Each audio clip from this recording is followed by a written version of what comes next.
কি বলে, ইয়া আইয়ুহাল ইনসান মা গাররাকা বিরাব্বিকাল কারীম।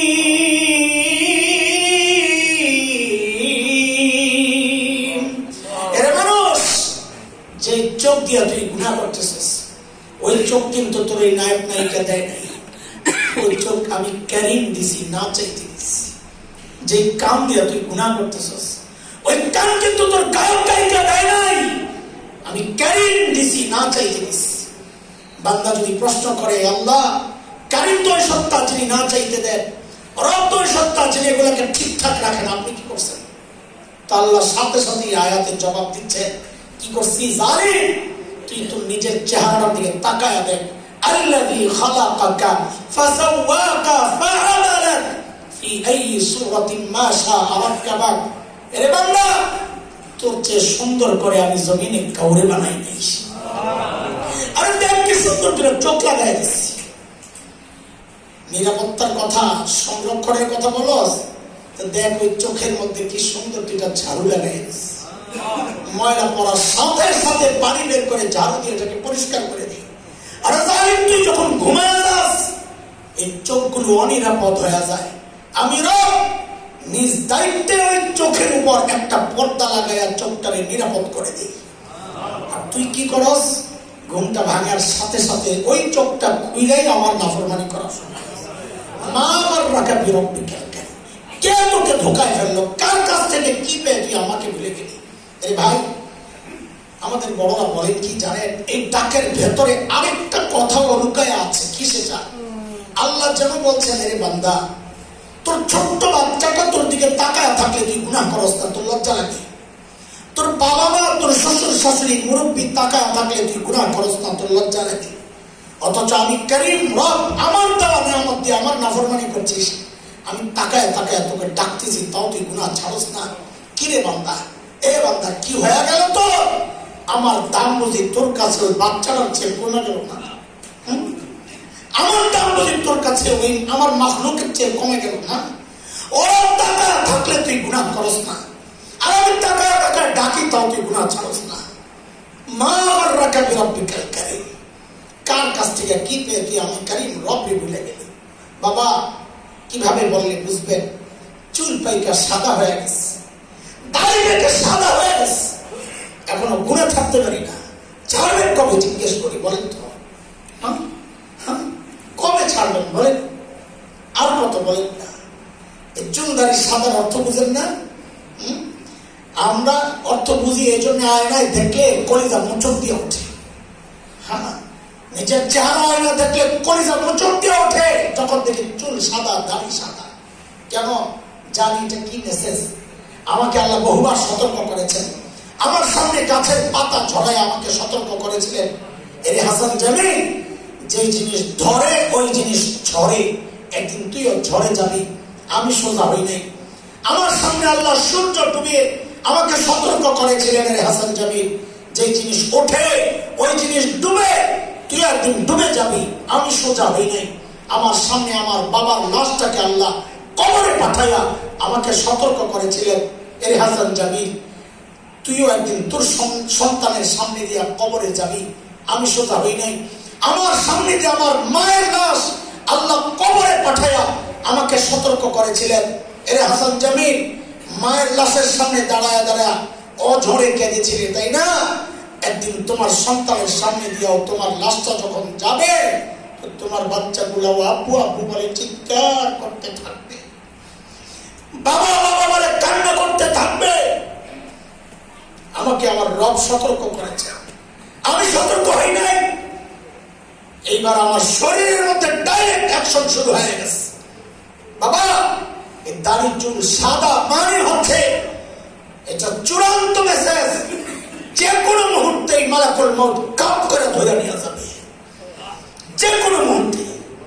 হেরে যুবক, তোমরা এমনটা ভেবো না তোমাদের কি বুঝি আল্লাহ দাড়ি চুল সাদা হওয়া পর্যন্ত সময় দিবেন না। রে বাপ, না। আসার তো সিরিয়াল আছে, যাওয়ার কোনো সিরিয়াল নাই। হ্যাঁ, কত বাবাকে দেখছি সন্তানের লাশ কাঁধে নিয়ে যাইতেছে গোরস্থানে। আরে কে জানে এই মজলিসে এমন কেউ বসা থাকতে পারে যার খবর নাই, তিনি বসে আছেন এখানে, কিন্তু তার কাফনের কাপড়টা চলে আসছে দোকানে, খবর নাই, বসে আছে। আরে কে জানে কাউকে খবর পেতে পারে? বয়ান করে গেলেন মাওলানা হাসান জামিল তো দুনিয়ায় নাই, কখন কার ডাক চলে আসে। এর যুবক, আমার কথাগুলো যদি তোদের হৃদয় পর্যন্ত না পৌঁছে, আমি গুনাহগার মানুষ নাও বুঝতে পারে।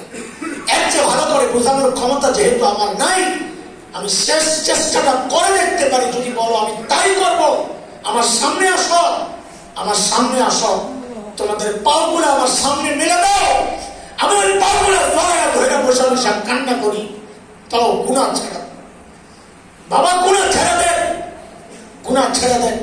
আরে গুনাহওয়ালা চোখ নিয়ে মালিকের সামনে কেমনে দাঁড়াবো বলে? হ্যাঁ, এই গুনাহওয়ালা কান নিয়ে, এই গুনাহওয়ালা হাত পাও নিয়ে মালিকের সামনে কেমনে দাঁড়াবো বলে? যখন আমার চোখ, আমার কান, আমার হাত পাও আমার মালিকের কাছে আমার বিরুদ্ধে সাক্ষী দিবে। আল্লাহ আমাদেরকে সব রকমের গুনাহ থেকে হেফাজত করে।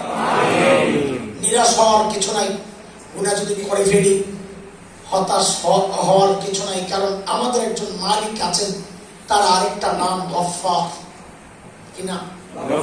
বলেন না, গফফার চিনেন? চিনেন গফফার? কি চিনেন? হ্যাঁ, গফফার চিনেন আপনারা? কথা বলেন, গফফার চিনেন? গফফার কাকে বলে শুনেন? দুনিয়ার সবাই অপরাধী খোঁজে শাস্তি দেওয়ার জন্য, এমনকি সন্তান অপরাধ করলেও মা বাবা খোঁজে শাস্তি দেওয়ার জন্য। আর গফফার ওই মালিকের নাম, যিনি অপরাধীকে খোঁজেন মাফ করার জন্য। প্রতি রাতে এসে ডাকতে থাকে, শেষ রাতে এসে ডাকতে থাকে, আলামিন মুস্তাগফিরিন ফাগফিরলাহ, এই কে কে গুনাহ করছো আসো আমার কাছে মাফ চাও, আমি মাফ করে দিব।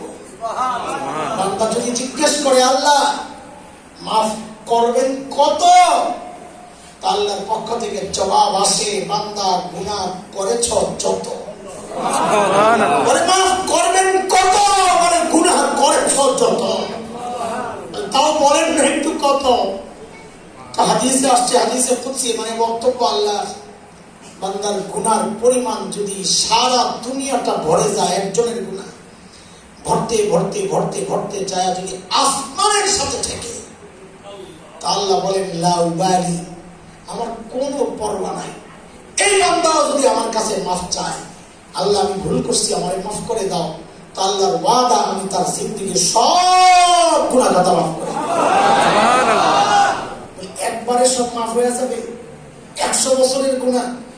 এটা এই জমানায় বোঝাটা খুব সহজ। যখন আমরা দেখলাম কম্পিউটার মোবাইলে অল ডিলেট একটা অপশন, এই অল ডিলেট অপশন দেখার পর আর এখন সঞ্চয় থাকার কথা না, যে একবারেও সবকিছু মোছা যায়। কথা বলেন, যায় না? যায় না? সারা জিন্দেগীর ফাইল একবারে অল ডিলেটে টিপ দিয়া মোছা যায় কি যায় না? আমার হাতের বানানো মেশিন, কম্পিউটার, মোবাইল যদি আমার সারা জিন্দেগীর কামাই রোজগার যা করছি লেখা, আমি যা লোড করছি সব যদি এক টিপে মুছতে পারি, তা আমার রবের বুঝি ক্ষমতা নাই যে আমার গুনার ফাইলে অল ডিলেট টিপ দিয়া একবারে সব মুছে দিবেন? আছে না নাই? কাজে আমরা নিরাশ হব না, উদাস হব না। বলেন, নিরাশ হব না, উদাস হব না, উদাসীনতার সাথে গুনাহ করব না, নিরাশ হয়ে অতীতের গুনার জন্য নিরাশ হয়ে আমার তওবাও ছেড়ে দিব না। আমরা আশাও রাখবো, ভয়ও আমাদের মধ্যে থাকবে। আশা এবং ভয় দুইটার মিশ্রের নামই তো ঈমান। আশা এবং ভয় উভয়টার নামই কি? আমরা আশাও রাখবো আল্লাহ মাফ করে দিবেন, আবার উদাস হয়ে গুনাহও করবো না।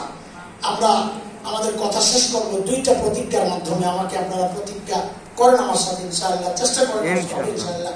বলেন, নেক আমল যত ছোট হোক, নেক আমল যত ছোট হোক, নেক আমল যত ছোট হোক ছাড়বো না, ছাড়বো না। নেক আমল যত ছোট হোক ছাড়বো না। গুনাহ যত ছোট হোক, সুযোগ পেলেও করবো না, সুযোগ পেলেও করবো না। ইনশাআল্লাহ ইনশাআল্লাহ। আলহামদুলিল্লাহ, আমাদের মুহতারাম ভাই মুহাক্কিক আলেম, বিদগ্ধ আলেম দিন, আমাদের বন্ধুগণ, বাংলাদেশে এই সময়ে যারা কোরআন সুন্নাহ ভিত্তিক দালিলিক আলোচনা করেন এবং স্পষ্টভাষী এবং সত্যের পক্ষে যিনি অকুতোভয় সৈনিক, সেই ভাই হযরত আল্লাহ মুফতি কিফায়াতুল্লাহ আজহারি হাফিজাহুল্লাহ, তিনি আজহার থেকে লেখাপড়া করেছেন। তিনি এখন আপনাদের সাথে কথা বলবেন। আমরা খুবই ঘনিষ্ঠ, আমাদের একটা প্যানেল আছে, আমরা একসাথে চলি, তিনি আমাদের একজন সদস্য। এবং খাস করে যদি বলি যে 5 জন আছি আমরা একসাথে চলি, 5 জনের একজন।